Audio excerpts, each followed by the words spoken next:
banyak orang tuh nggak tahu.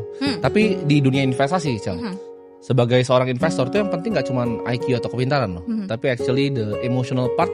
Menurut Warren Buffett ya, gue kan penganut Warren Buffett. Buffett itu yakin banget kalau misalnya lebih penting emosional. Iya. Lebih orang tuh kenapa nggak FOMO, dia harus lebih sabar dan segala macam. Nah ini gimana sih caranya, ibaratnya orang itu punya kedewasaan secara emosional kalau misalnya jadi seorang investor? Mungkin ini benar banget sih, karena kan orang mungkin yang banyak berasumsi investasi itu is all about looking at the company, and then kalau udah tahu informationnya we can make rational decisions. Padahal sebenarnya secara neuroscience, our brain itu kalau misalnya dibagi simpelnya ya, we have these two parts of our brains, the emotional brain and the rational one. And the emotional one itu sebenarnya sifatnya lebih otomatis dan lebih kuat. Jadi kalau mau sharing dikit the neuroscience behind it, we have this part of our brain namanya amygdala.